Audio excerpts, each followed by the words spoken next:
I'm Simon Gregory. I'm the Director of Brand Development and Markets for Tourism Ireland, and we're here with the whole gang of our industry who've come over from Ireland to promote their wares and meet all the incoming international audience that's here at World Travel Market.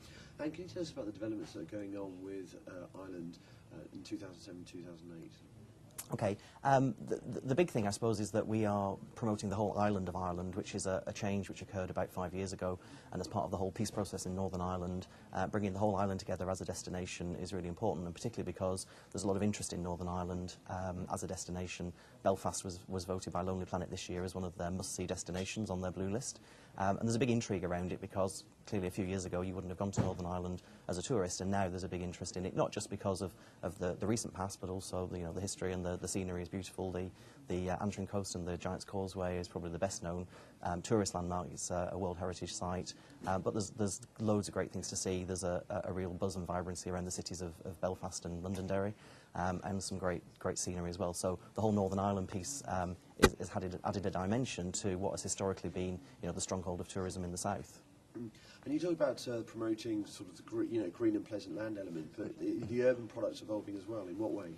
Yeah, big change. I think people very much recognise the traditional green, rural view of Ireland, landscape, get away from it all, slow pace of life.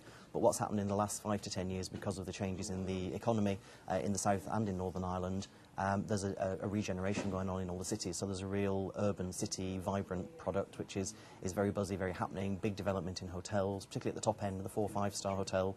Big development there. Some really interesting product there, from small boutique hotels in the cities to Ritz-Carlton have just opened a new property in Wicklow, just south of Dublin.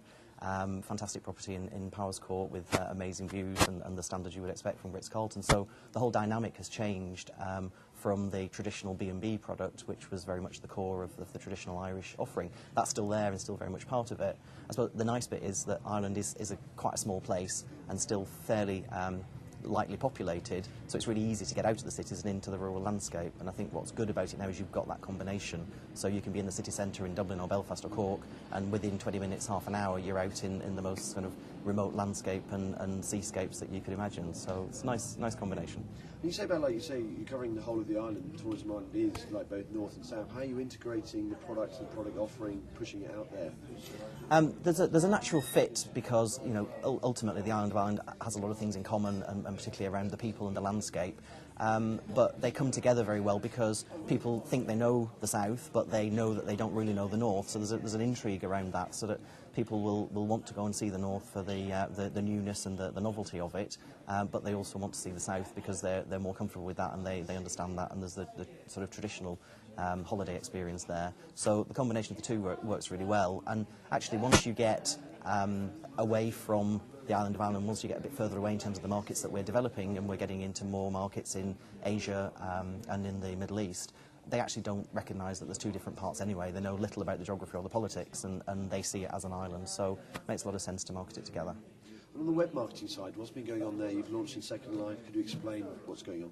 Yeah, we've had a real push in our web for the last couple of years. We relaunched our website last year, won a couple of awards for Best Destination Website, and we've been really pushing with our industry to go down this route, not exclusively, but we recognise we need to put more of our effort into that area. We've just done a trial, which was a first again for a destination brand on Second Life. There's a Second Life has a Dublin part to the site, and we've sponsored part of that, and we've created events and concerts and all kinds of things going on there over the next 6 months. We launched it a couple of weeks ago, and in the run-up to St Patrick's Day next year, which will be the culmination of it, we've got a whole series of events going on there and encouraging people to go on. They've got about 9 million subscribers now, so it's a great place for us to be. And it's not just a young audience.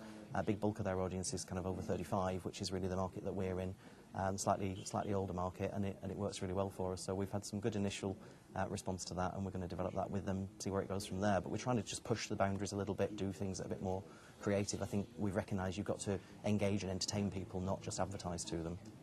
Thanks very much, Simon.